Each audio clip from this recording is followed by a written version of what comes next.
And welcome back to the week of What If. And today's one-shot What If comes to us from LOOLLOL, who asks the question, what if Goku was in the MCU? Now, to be fair, and to be honest, you didn't give me a specific version of Goku from any era whatsoever. You didn't give me Kid Goku, Saiyan Saga, Namek Saga, Red Saga, King Piccolo Saga. You didn't give me any of that. So, as it is, because I could literally play out every version with every version of Goku, but we'd be here all day, and that would then become a serious multi-part video to a degree.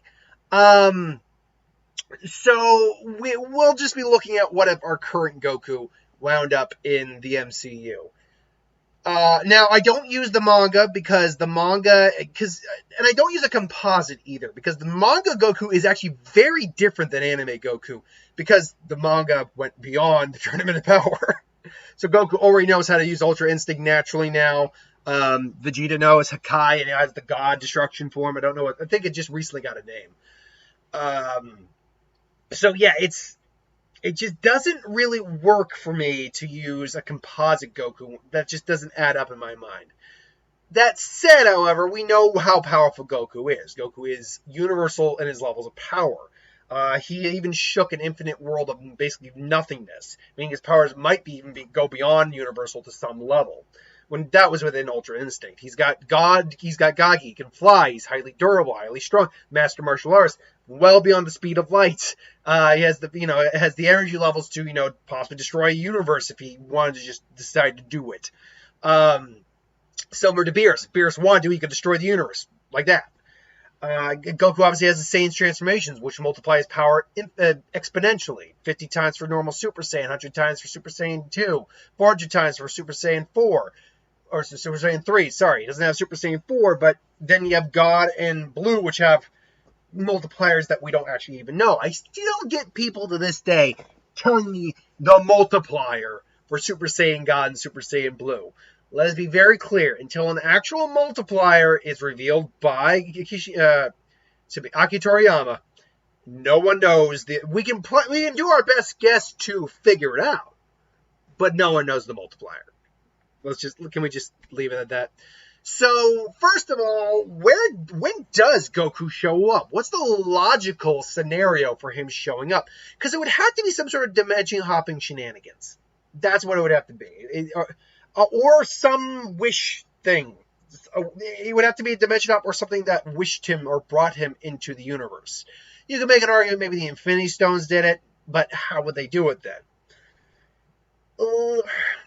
See, the problem here is I can't think of any movie where Goku naturally comes into the fray. Now, say like Loki, like the Loki series, that's an instant right there, but then that ends the what if, because we're currently done with Loki, and we're now waiting for Shang-Chi. So I can't just say Loki or WandaVision or something like that. I want it to be somewhere that, let's just say for the hypothetical sake of sakes, that Goku winds up somewhere after the first Avengers, because if he winds up in right before Iron Man, for like Captain America Civil War, Civil War. If he winds up before Captain America, then God no, it's all over, because Goku will just get too old. But no, let's assume it happens. Actually, what we can kind of work with is the Thor Dark World thing, where because of the Aether and the Convergence, I think it was called, there were portals to different worlds being opened up, different dimensions, and different planes. We know that isn't a bad option to go with. We know that Heimdall's the Bifrost can also do that as well. So maybe through the Dark World, Goku somehow gets sucked into the MCU through the Convergence. Now, Goku isn't immediately on Earth. Goku's probably just trying to figure things out. He teleports to Earth, and he's trying to figure out what's going on. Now, this would be after the events of Thor Dark World, which, if I'm remembering my chronological order, Thor: The Dark World happened after. It happened after Avengers. It was the first one, I believe, that happened after Avengers, and then it was. Oh, wait, oh crap! No. Sorry, it was Iron Man 3, and then Thor: The Dark World. So after that was Captain America: Civil War. So we now beg the question about how Goku is interacting with the world right now. Goku's trying to figure out, he realizes that the continents don't even look, because we've seen the continents in the globe in, Dragon Ball world. It's not the same, Earth. So Goku's trying to figure things out. He can't even find Chi-Chi or anything like that, so he realizes pretty quickly that he's in a different universe. He's got to figure out a way to go home. He tries talking to people, but people are just wondering, A, what the hell he's wearing, and B, what the hell he's talking about. So this goes on for a while. Now, Goku luckily knows how to live on his own. He just goes in the woods and tries to figure it out. When he's hungry, goes, gets some fish, makes a fire, all that. And for the most part, he actually, I think, stays off the radar in Captain America and the Winter Soldier. Because the helicarrier, it's all happening in the U.S., he's probably in Japan, or whatever the Dragon Ball, well, he's in Japan. In Dragon Ball, we don't know where actually they are, technically, because their continents don't exist in the same way. But Goku probably feels like very comfortable in Japan. So he's probably making his living, or just, fishing, all that. Eventually, I do think authorities would pick up and try to take him in. But Goku's like, sorry, you gotta go. Because Goku doesn't want any trouble. And he disappears. Now, nothing happens to Guardians of the Galaxy, fortunately. Although, I think Goku would be able to sense the energy of the Infinity Stones. And when he senses something like the Power Stones effects going off, that causes a red flag for him. While he's pretty much been absent for the entire thing, when the Power Stones abilities go off, particularly when it's going off when Ronan the Accuser has it, Goku senses it, and he's like, what is this power? It's unreal. It's comparable to someone like Lord Beerus. Because, let's be honest, any one of the Infinity Stones, in theory, because they govern just different aspects of the universe, especially the Power Stone, would have universal implications. So it would be something on the level of like a destroyer god. And Goku, immediately, heads over there, finds some, he actually, I think, is there right after the defeat of like the Nova Corps, and he sees that, like, what the heck happened here?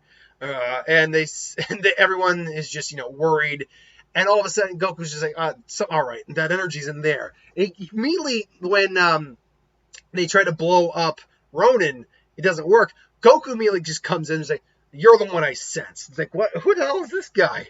It's like, who do you think you are? My name is Goku. I'm a Saiyan. I don't know who you are, but you're causing a lot. You're causing trouble. You're hurting innocent people. Why do you think you're saying? I don't need to explain myself to you. For my father, and my father's father, I do not forgive. No, if you wish to die, then stay. Leave now if you wish to live, but stay if you want to die. And he's like, dude, I don't know who you are, but get the hell out of here. And then Goku just is sensing, and he can sense it. This isn't your power. It's coming from that stone in your amulet. What exact? That's correct. The Power Stone, one of the 6 Infinity Stones, and its power belongs to. And all of a sudden, and Goku's now he just snapped the hammer. Because remember, base form Goku and Super has the power of his God form, so he just boom. Don't get me wrong. Goku doesn't actually break it. He's snatched it out of his hands because the speed and everything. Ron's just like, and now Goku's got the power flowing through him, but Goku's someone who I have no doubt could hold the Power Stone as it's depicted. It's like, because normally the energy would destroy an individual, but Goku's literally got the power of a god, so he should be fine. Albeit, he's like, whoa, it's like, this thing's power is crazy. And it's like, and everyone's just looking, it's like, he just, did he just, I am Groot. I think he did. It's like, Ronan!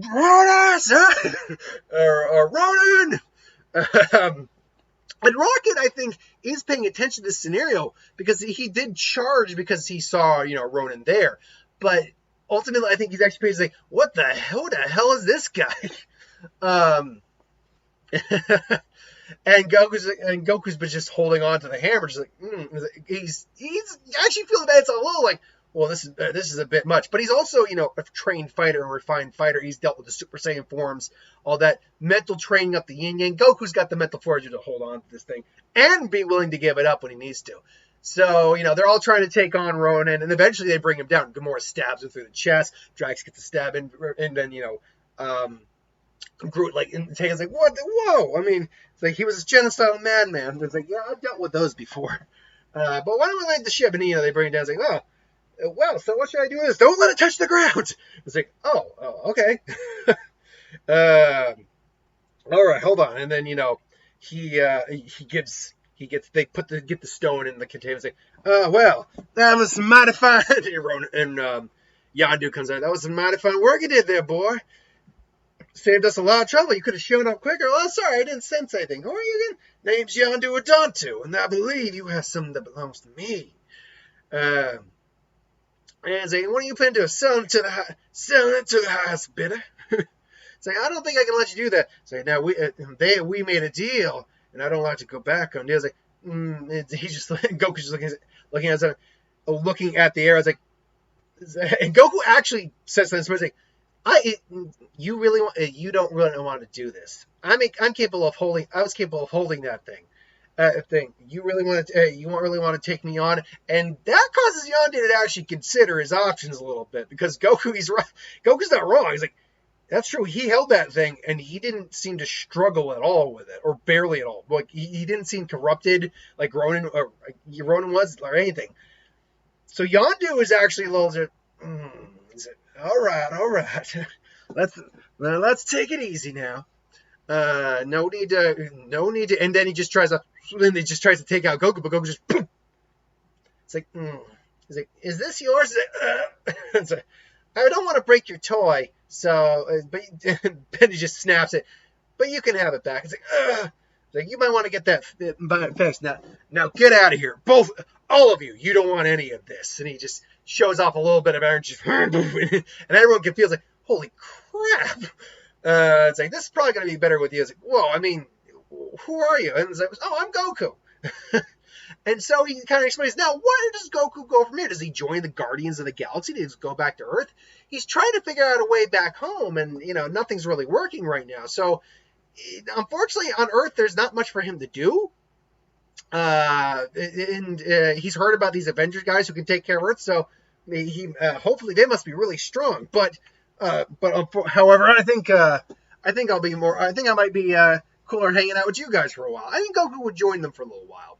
Now, definitely, they'd all feel a bit inferior to Goku power-wise, but it's all good. Goku easily takes down the Aboleth? I think that's what it was called, the giant space monster that was feeding on the batteries.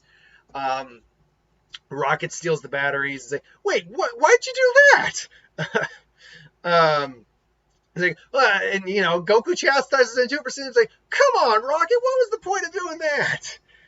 Man, we're in trouble. It's like, come on, Goku, you could just go out and blow him out. Well, I don't want to hurt anyone unintentionally. No, you don't understand. The Sovereign don't use man-driven ships. They're all drones. Oh, they're all drones? Yeah, there's no one in those. They're just remote controlled. And so it goes like, all right, and then just Goku just takes them out. And he goes looking at the suits like, that's interesting. And as they get back to Earth, or get back to the planet that they end up landing on, they're all chastising Rocket. Finally, Ego shows up, and this is where Goku's like, well, okay, this is something akin to, this is something like I recall from the Power Stone. It's like, hello, my name's Ego, and I'm your father, Peter. And who's your friend? And so there's a lot of it. Goku's obviously chowing down on this weird food that he seems to like a lot, this like weird Jello stuff. Because really, what they were eating in that scene was Jello, which was actually a perfect kind of food for sci-fi food because it's just water with some flavoring to it. So it's very light and you can eat a lot of it. Goku's just chowing down on it. He's still wary of Ego, but so far Ego, he can't sense any malice intent behind him. Ego is also wary of Goku because he can tell just how powerful Goku is, and that Goku could be a problem. Your compatriots are more than welcome to come, although there's only enough room in the pod for a couple of you, so maybe a few of you might stay behind. It's like, I'll go. It's like, I mean, I would, but I could sense you have a lot of energy, and it might overload the ship. It's like, oh man, shucks. Oh, don't worry, I'll figure out where your energy is later on and meet up with you later. Right, of course, sure, no problem. Not realizing Goku's instant transmission and his ability to sense ki and energy can allow him to do that. So Goku just hangs out and helps rebuild the ship as best he can. He's not very good at it, but because of the little tool Rocket was using, he can help a little bit. He goes also out to just, help with like the firewood and just making camp and all that. So And they've got Nebula there, and Nebula's like, ugh, who exactly do you think you are? Do you think it's wise keeping me locked up? I can be a valuable asset to you. It's like, yeah, but you want to kill your sister, and I don't really like that. So sorry. Blasted Superman. And while Goku's out, obviously the Ravengers show up. Rocket quickly takes care of them. Once again, Yondu's there, and he's got his arrow, but Goku quickly shows up as the Ravengers try to mutiny. It's like, seriously? Again? Oh, crap, boy, I thought you would have gone over with them. It's like, do we have to do this? I don't want to break your toy again. When Yondu quickly takes his arrow back, he's like, we can take them all. And then, obviously, Taserface is all pissy. It's like, we can take them all on at once, and Goku quickly just lays waste to them. So you quickly get no Ravager mutiny, as Yondu's like, because Yondu was the smart one, was like, no, we're not smart enough to take on the Guardians of the Galaxy, even though it was personal, like a personal reason. He wasn't wrong, and he'd be smart enough to be like, we can't take this man on, we just can't take him on. Now, keep in mind, up until this point, we haven't seen Goku do Super Saiyan at all at this point, or any of his other forms. And no one knows about these other forms. So Yondu, goes a separate way, and he ends up living because he doesn't, have that whole, father-son moment with Quill, feeling the need to go rescue Quill or anything like that. And so Goku and the gang are just like, yeah, okay. And they just keep Nebula locked up. Eventually, though, Goku does pick up on Ego and where Ego is. And I think it would be around the time where Ego's plan is coming to fruition, where he can sense the energy output. It's like it's all over the place. And luckily, the focal point with Quill there makes it a stronger area, I imagine, because there's 2 celestial powers there. So he's able to hone in and say, Quill, Peter, and say, it's you again. You will not stop me. And he just starts hitting Goku with himself. He goes, it's like, let him go. And all of a sudden, Goku's like, no, I could sense the power in you, and you're not going to be able to stop this. No matter what, everything will be me. I won't let you. And Goku immediately transforms, and just blows all the debris away, and just, grabs onto the energy coil and just launches the key into it and just blasts Ego back, kind of just jolting the whole planet a little bit because his own power is enough to overtake Ego. It's like, what the hell are you? I'm Goku, and you just threatened you were threatening my friends. It's like, Quill, get out of here! I got this. No. It's like, no, he killed my mother. I'm taking his asshole down. It's like, oh, fine. And Goku. It's like, you can't beat me. I am this planet. I am everywhere. I will be everything. And Ego Starling is just going full on, like, I am going to destroy everything you love, you and your friends. Goku's just blasting, every bit of debris he can. And Goku easily can keep up with this guy. Yeah, he's a celestial. Yeah, he's a living planet. Yeah, he might be a little beyond planetary in terms of his power. But Goku easily trumps this guy in terms of what he can do. Ultimately, it comes down to, Quill. They find out where he is due to the explanation he gave, and Quill can't get there, but Goku's like, I got him, Kamehameha, and blasts all the way down to the core. Ego's trying to prevent this with his own energy, which leaves his brain wide open, which then Quill's like, Quill, go! And then Quill finally flies down and gets the killing blow, killing his father. And then they get on the ship, and they get, well, actually, to be fair, they don't have much of a ship because there is no, because Cracklin isn't there. So that does make a question. How do they get off there? Fortunately, Goku can transport multiple groups of people in one, so long as he's got a point of contact. Luckily, he remembers where Rocket is, remembers what that is, and just boom, and gets everyone out of there in time. So Nebula leaves to go try to take on Thanos, and Goku has heard of Thanos at this point. He's like, this guy sounds even stronger. Because Gamora does say, I don't even know if that's possible. And they had just fought Ego at that point. That's how strong Thanos is. So Goku is still with the Guardians at that point. So that means there's a whole chunk of the MCU that Goku just misses out on. Because there's no reason for Goku to really be there. He misses out on Thor Ragnarok, which sucks, because that would have probably been a really cool fight for Goku to be a part of. Although Goku, frankly, because we know Asgard is in space, it's kind of its own planet in some way, just shaded very weird. Goku could sense what's going on in Asgard, I bet, but it would probably only be at the tail end of it. just because of Surtur. I don't think he'd sense Hela, but he'd sense Surtur, I'd imagine. But as Goku's traveling with them, obviously they run into Thor, just and Goku again can sense that something is up. He can sense the Power Stone is gone. And it's like, I knew I sensed something a while back. He's like, you sense something? He's like, yeah, Goku can actually sense the power of the Infinity Stone. Is that right? Then you might know what that is located. But with the Power Stone and Space Stone, his powers may be too great for any one of us to handle.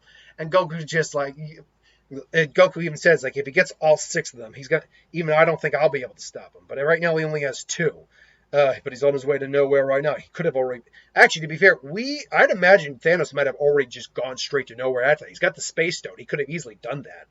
So we don't know how long he had been there. So Goku was like, where is nowhere? It's like, you're kidding. You can't be serious. You're going to take him out on your own. And he's just sensing, picking up. It's like, because he remembers what the Power Stone feels like.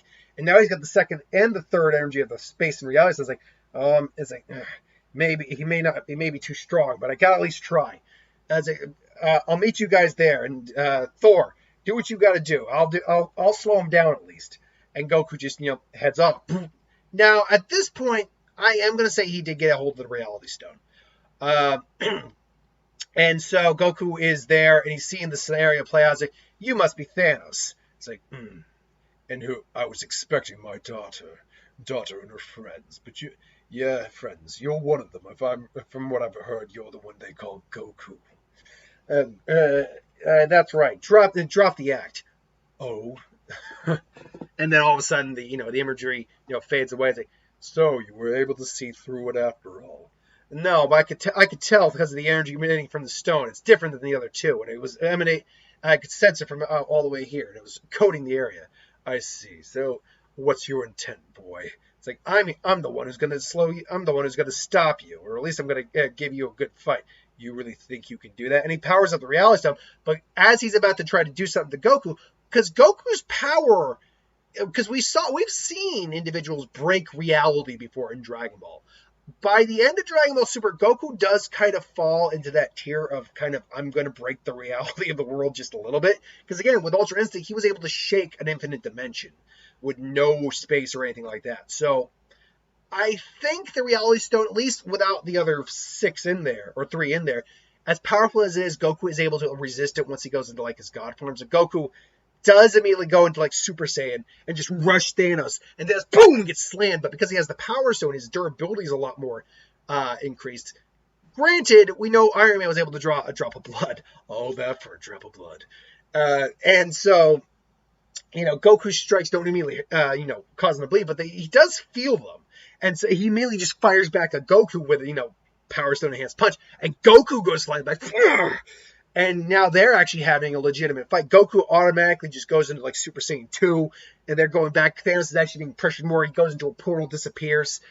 And just as Goku was about to, get stronger. Well, unfortunately for Thanos, Goku can still sense the energy of the stone. So when Thanos tries to pull back, Goku just reappears. Like, you really think I can't track the stones? You must not be as smart as you look. Then again, you couldn't be. You're not as smart as you look, but then again, that's not saying much. It's like, and then Thanos and Goku are now clashing, and Goku's like, all right, enough of this. It's like, I will bend you. And Goku can start to feel himself kind of unravel, like literally like a string. Goku then just goes into God, just and Thanos is even like, what is this power? And Goku's his body's the unraveling is slowing down. Eventually, he goes into Super Saiyan, boom, and it's like, oh, what? What is it? And it basically stops the effects of the reality. So Goku's kind of like halfway does it. It's like, all right, fine. And then he basically Kaioken's, and he starts to ravel back up. And it basically, he has to increase the level of Kaioken until he's able to, finally be whole again. It's like, what are you? And then he just finally boom, and just, it's like, and Goku's arm, the fist is right through Thanos' chest. And he just takes the gauntlet and just, boom. Now, in honesty, Goku could have instant transmission that anytime he wanted to when you really think about it. But he did want to take on Thanos a little bit. And Thanos did give him probably the most worthy fight he's had in this entire universe so far. But, he punched a hole right straight through his chest. He took the stuff. He's got the Infinity Gauntlet. And yeah, so he kind of just teleports back to Earth. Now, everyone he works for Obsidian Call, oh God, Proxima Midnight, oh God, Call Obsidian, sorry. I can't remember the other two off the top of my head. They don't know that he's dead. So things go about the same. Fortunately, it doesn't really matter because when the Guardians show up, because they eventually figure out that Goku senses there's another stone somewhere. They go to find the time stone. Everybody's fine. Goku explains how he killed Thanos, and they're like, oh, okay. And so, yeah, they pretty much clean up the forces of Thanos at that point, pretty evenly. There's still even the battle for Wakanda, like the remnants of Thanos forces take their army and try to bring down Wakanda, but that doesn't go anywhere. And so ultimately, Goku's out in the universe and just doing his thing. Eventually, I think due to the events of Loki, he would find his way home. I think that's what would happen. Now, you could also ask the question, does he ever meet Captain Marvel? And is there ever a romance? No, obviously there's not a romance because it didn't start in the MCU and meet Marvel. Plus, we don't know. We know we're going to be meeting more LGBTQ characters in the MCU. We know that one of the Eternals is one of them. I think it's Camille Nanjian, his character. But furthermore, it's implied we know it's been confirmed that Tessa Thompson's Valkyrie is bisexual. But it's also not implied, but it's theorized that not Sharon Carter, Carol Danvers, Captain Marvel, it's theorized she might be a lesbian. There's no proof on that. I think people just kind of got that tone, I suppose. But I don't know. Whether or not she is or isn't, would they meet up? I think eventually, like when Goku's trials, he'd meet Danvers, and they'd maybe square off. He'd ultimately overpower her, but and she might take it a little hard because she's never lost a fight, and she's just been this strong her whole life. But other than that, though, yeah, Goku kind of stops the MCU from going batshit. Don't get me wrong, there's still the personal strides on Earth that Goku's not a part of. But when it came to Thanos, Goku, even against Thanos, even with like 3 Infinity Stones, reality, space, and power at that point, Goku would still probably kind of clap Thanos quite a bit. Now, with the Infinity Gauntlet, Goku would probably be screwed. Like, Goku, he could erase Goku instantly. Unless Goku, again, instant transmissions, takes the gauntlet off, or, stops his fingers from snapping, that kind of thing. But yeah, with the Infinity Gauntlet, he might have been able to dust Goku. But fortunately, Goku prevented that from happening. So anyway, that is the end of What If Goku Were in the MCU. Thanks for watching. Hope you enjoyed. Like, comment, share, subscribe. As always, if you want us to review something, put in the comments below. Let us know. We'll do a review at some point. Hit that bell if you want to be notified. Thanks for watching, and I'll see you folks next time. Later.